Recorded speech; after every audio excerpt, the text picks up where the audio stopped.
My name is Clara. This is my story. It is a story about a room, a cradle, and a heart that broke and learned to heal. My husband's name is Tom. We have been married for 5 years. We have a small house with a big garden. Our life was simple and quiet, but we wanted something more. We wanted a family. We wanted a baby. For a long time, we waited. We hoped. Every month, I hoped. And every month, my heart felt a little sad. But Tom always held my hand. He always said, "It will happen, Clara. Our time will come." Then one day, it did. I felt different. A small, secret happiness grew inside me. I bought a test. I waited. My hands were shaking. I saw 2 lines. 2 beautiful, perfect lines. I was pregnant. I could not believe it. I looked in the mirror and smiled. I was going to be a mother. I waited for Tom to come home from work. I put the test in a small box. I tied a ribbon around it. When he walked in the door, I gave it to him. He looked confused. He opened the box. He looked at the test. Then he looked at me.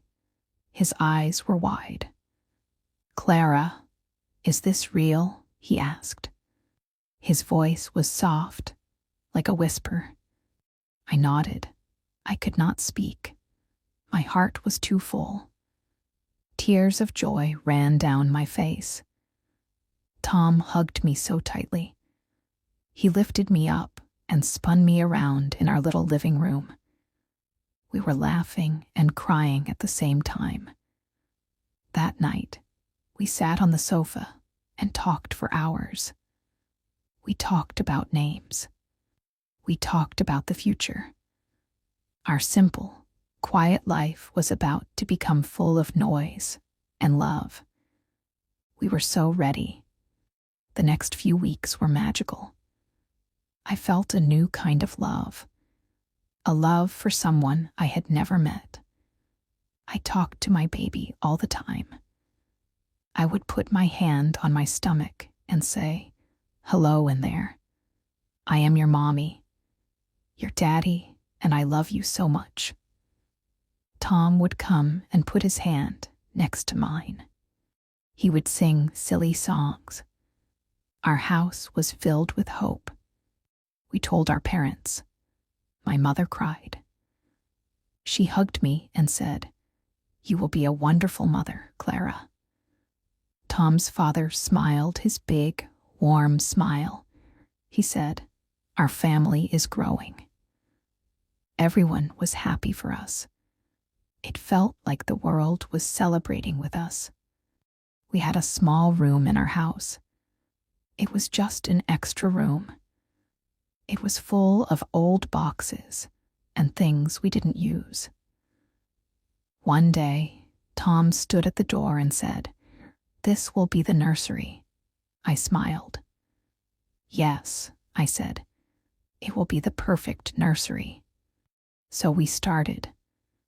We took out all the old boxes. We cleaned the room from top to bottom. The room felt empty, but it was an empty full of possibility. It was a blank page, waiting for our story. I painted the nursery with love and hope. I chose the color. It was a soft, pale yellow. It was the color of sunshine and happy mornings.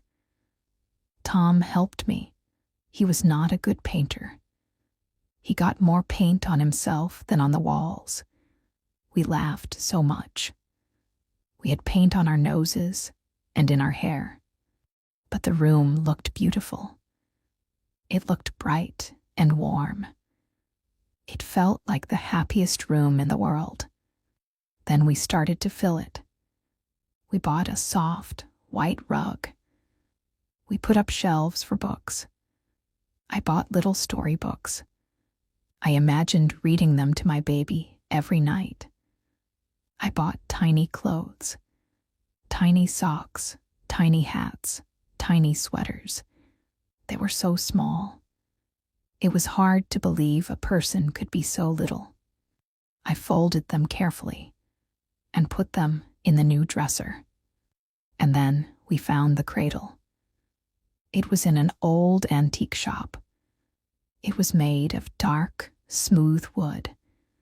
It was simple and beautiful. The shop owner told us it was very old. He said many babies had slept in it. I touched the wood. It felt warm. I could almost feel the history. I could feel the love. We brought the cradle home. We put it in the center of the nursery. It was the heart of the room. I cleaned it until it shined. I bought a small, soft mattress for it. I found a blanket with little yellow ducks on it. I put it inside. The cradle was ready. It was waiting. Every day, I would go into the nursery. I would sit in the rocking chair we bought. I would look at the cradle. I would imagine our baby sleeping there, safe and sound. I would rock the cradle gently. It made a soft, creaking sound. It was a peaceful sound, a sound of love.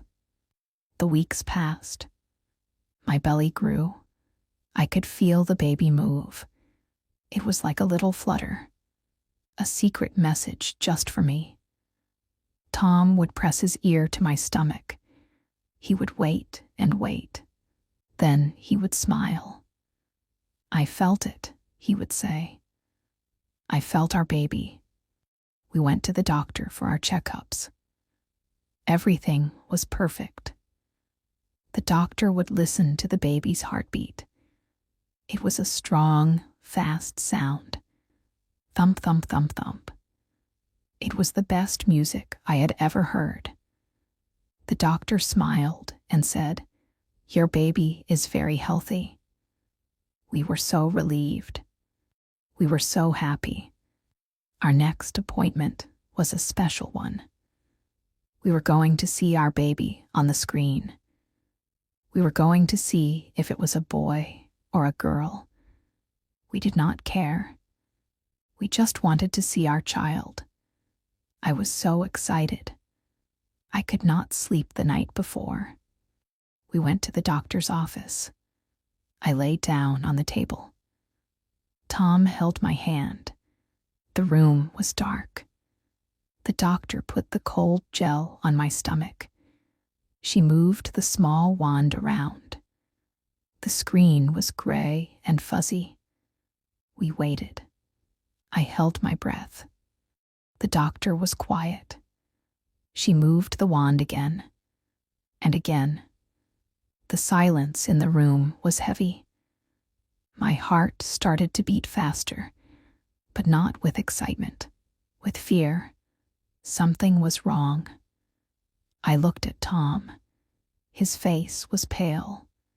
He was looking at the doctor. The doctor's face was sad. She was not smiling anymore. She turned to us. She took a deep breath. Then she spoke. "I'm so sorry, Clara, Tom." Her voice was very gentle. "There is no heartbeat." The words did not make sense. No heartbeat. That was impossible. I heard it just a few weeks ago. It was strong. "What do you mean?" I asked. My voice was shaking. "Maybe the machine is broken. Please check again." She checked again. The room was silent. So silent. The only sound was my own heart breaking. The doctor finally looked at me. Her eyes were full of pity. "The baby is gone, Clara. I am so sorry." Tom squeezed my hand. I looked at the screen. The gray, empty screen. My baby was there, but not there. My world stopped. Everything went cold. The doctor's office, which was always a place of hope, turned colder than winter. I don't remember much about leaving the hospital. I remember Tom helping me put on my coat. I remember the sad faces of the nurses. I remember walking outside. The sun was shining. The world was moving. People were laughing. How could they laugh? Didn't they know my world had ended? The drive home was silent. Tom drove. I looked out the window. I saw nothing. My mind was empty. My body was empty. My heart was empty. We were going home. But our home was not a happy place anymore. When we walked through the front door, the silence of our house was loud. It was a painful silence. Tom closed the door behind us. He held me. I started to cry. I cried for my baby. I cried for our dreams. I cried because I did not know how to live after this. And then I saw it. The door to the nursery was open.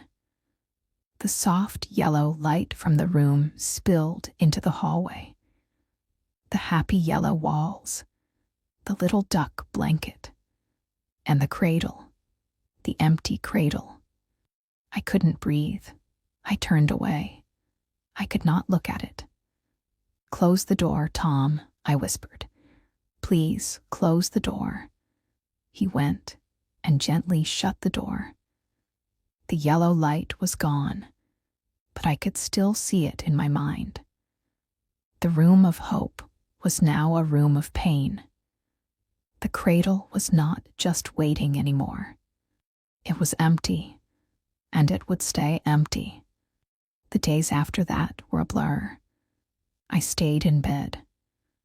The world outside my window kept going, but my world had stopped.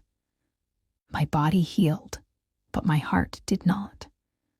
It felt like a heavy stone in my chest. Tom was amazing. He brought me food.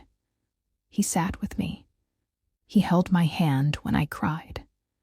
He was broken too, but he was trying to be strong for me. Our parents came. They were so sad. My mother held me and we cried together. Tom's father just sat quietly, his eyes full of pain. People called. They sent flowers.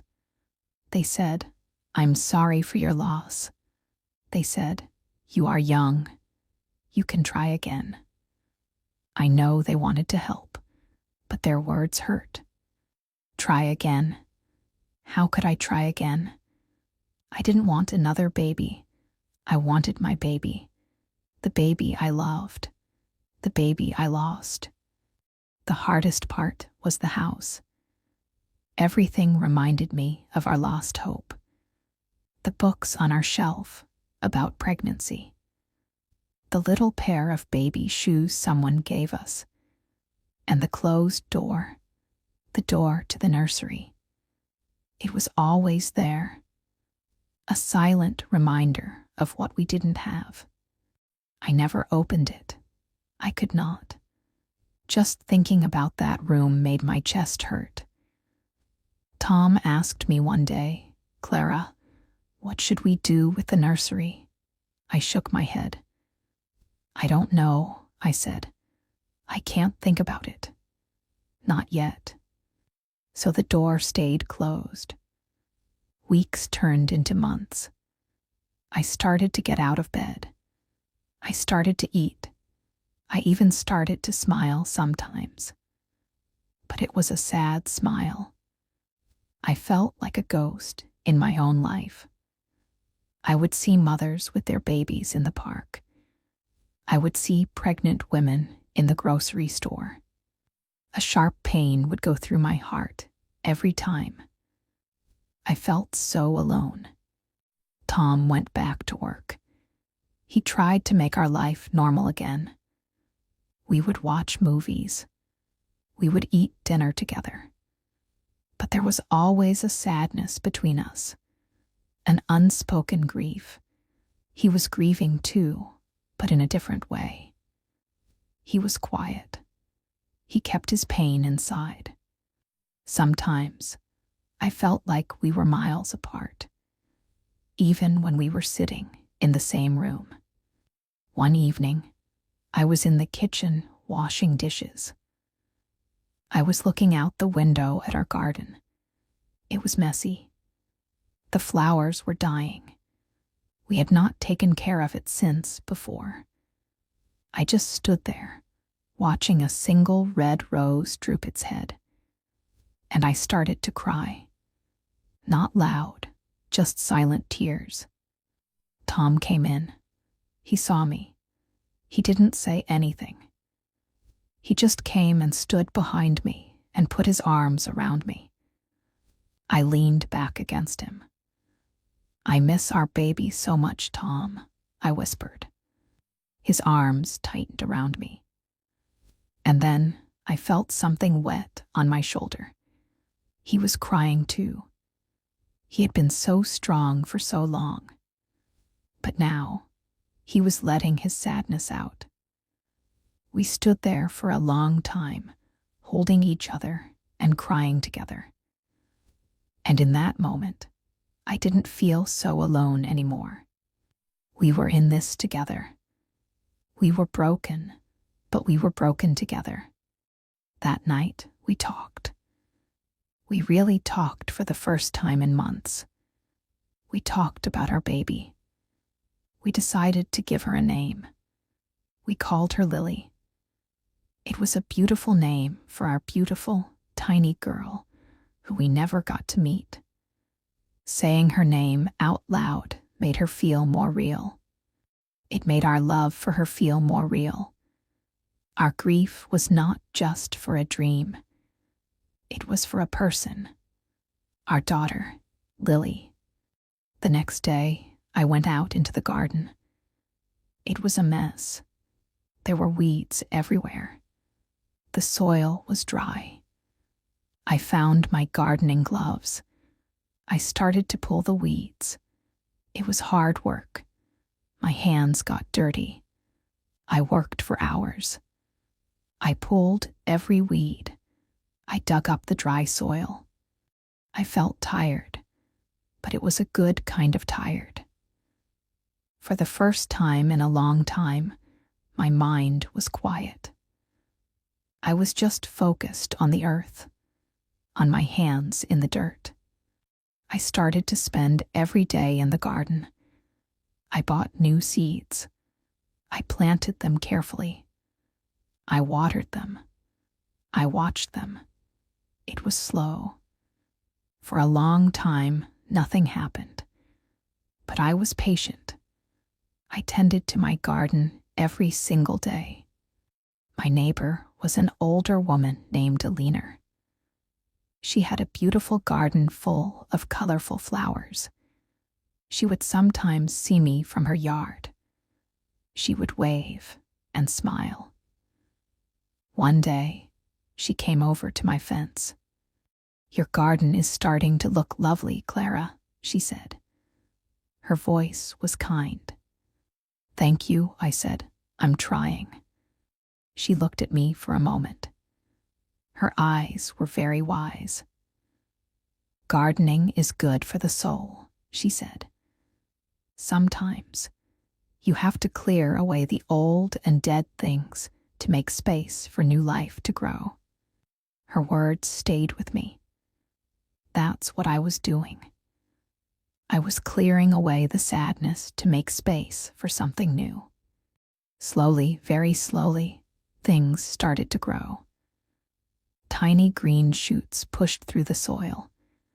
They were so small, but so strong.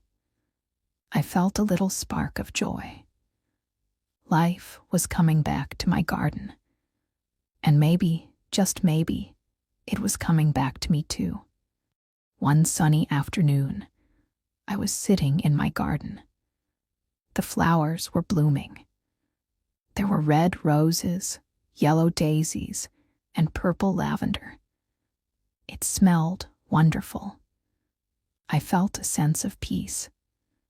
The heavy stone in my chest felt a little lighter. I thought about Lily. I still missed her every day. But the pain was different now. It was not a sharp, angry pain anymore. It was a soft, quiet sadness, a part of me. I realized that my love for her did not die. It was still here. It was in the flowers. It was in the sunshine. It was in my heart. That evening, I said to Tom, "I think I'm ready." He looked at me. Ready for what? "The nursery," I said. "I think it's time to open the door." He nodded. He took my hand. We walked to the closed door together. My heart was beating fast. I was scared. But I was not alone. Tom was with me. He opened the door. We stepped inside. The room was just as we left it. The yellow walls were still bright, but there was a layer of dust on everything. The room smelled stale and sad. My eyes went to the cradle, the empty cradle. I walked over to it. I ran my hand along the smooth, dark wood. It was cold now. I looked at the little duck blanket inside. I thought about our baby, Lily, who never got to sleep here. Tears welled up in my eyes. But this time, they were not just tears of pain. They were tears of love. "It's a beautiful room," Tom said softly, standing behind me.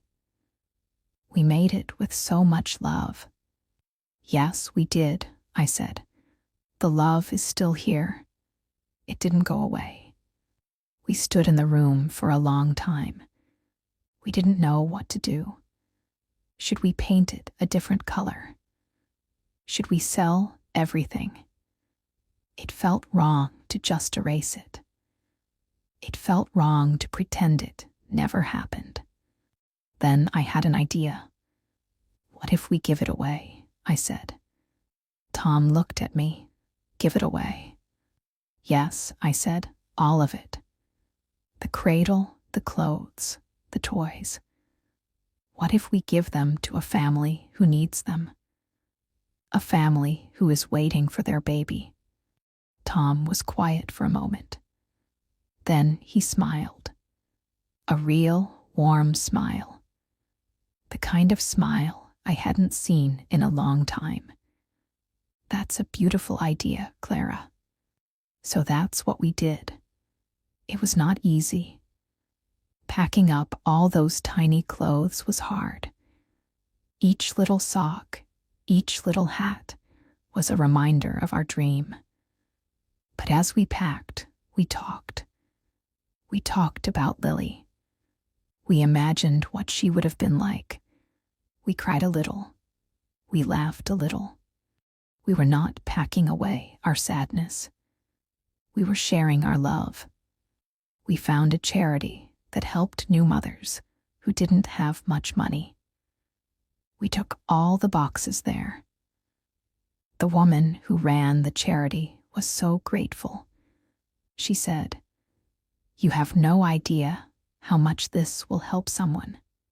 The last thing to go was the cradle. We decided to give it to a young couple we knew from Tom's work. They were expecting their first baby, and they were so excited, but also so worried about money. We carried the cradle to their small apartment. The young woman's eyes filled with tears when she saw it. "It's beautiful," she whispered. "We could never afford something so beautiful." "It was made with a lot of love," I said. "And it has a lot of love left to give." Her husband shook Tom's hand. "Thank you," he said. "We don't know what to say." "Just love your baby," Tom said. "That's all." We left them there, standing in their living room, looking at the cradle with so much hope in their eyes. Walking away was hard. My heart ached, but it was a good ache. It was the ache of letting go. The ache of turning our pain into someone else's joy. When we got home, the nursery was empty. The walls were still yellow, but the room didn't feel sad anymore. It just felt quiet. It was a blank page again, ready for a new story, our story. Life is different now. The sadness for Lily will always be a part of me. It is a quiet corner of my heart, but my heart is bigger now. It is big enough to hold the sadness and the love, the pain and the hope. We turned the nursery into a guest room. Sometimes I go in there and I sit by the window. I look out at my garden. I see the flowers that grew from the dark soil, and I think about how life can be beautiful and painful at the same time. I don't know what the future holds for us. Maybe one day, our house will be filled with the sound of children. Maybe it won't. But I know that we will be okay. Tom and I are stronger together. Our love is deeper. Our loss did not break us. It changed us. It taught us about grief and kindness and the incredible strength of the human heart. My cradle is no longer empty in my home, but my heart is not empty either. It is full of love for Tom, full of love for my garden, and full of a quiet, gentle love for my little girl, Lily, who I carry with me always. If you are going through a hard time, please remember this. It is okay to be sad. It is okay to cry. It is okay to heal slowly. Your heart is strong, stronger than you think. You can get through this. You can find the sunshine again. You just have to keep going, one day at a time.